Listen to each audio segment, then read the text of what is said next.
The D8 is stepping up efforts to deepen economic ties among its member states, with a target of $500 billion in intra-group trade by 2030.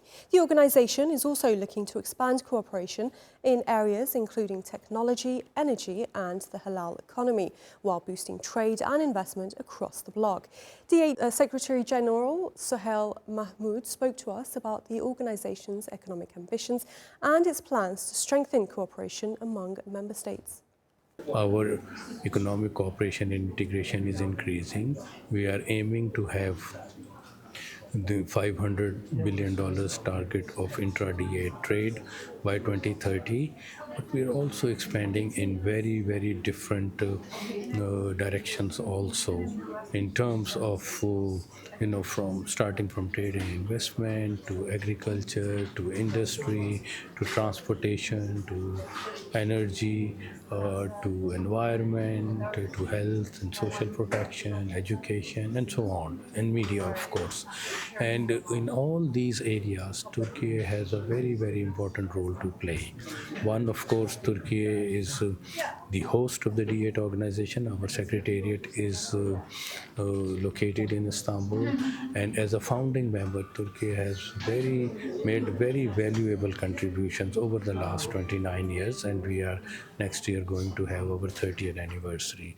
There are many areas where Turkey brings its own economic strengths or diplomatic weight to D8 process and helps to find very good outcomes. This year, for instance, Turkey is hosting the presidency of COP31, and we just had a D8 Environment Ministers Conference in which the D8 Environment Ministers articulated their positions from the perspective of developing countries on critical questions relating to adaptation, to climate finance, to loss and damage, to climate justice, and other initiatives like zero waste, things like that. And I think that our unified position helps in the ultimate negotiations for the COP31 negotiations as well. Similarly, as I mentioned, Turkey is hosting of the D8 Permanent Secretariat of the Chambers of Commerce and Industry in Istanbul would make a huge difference in our trade enhancement efforts. And similarly, Turkey is playing a very important role in forming policies towards new technologies, artificial intelligence. We think we can benefit, the D8 member countries can benefit from that. Turkey's development in the industry, for instance, or in the services sector is critically important for the D8 process. We benefit from that. SME sector development is another area, and we are very glad and we are very grateful for the support that we get from the Turkish government and from relevant Turkish ministries and institutions in adding value to the D8 process in all these sectors of cooperation. And I am very hopeful that going forward, Turkey's role within the D8 will continue to grow, and with that support, the profile and the impact of D8 is going to increase, inshallah, as well. Some of the major D8 countries already very well advanced in the promotion of halal markets and halal economy.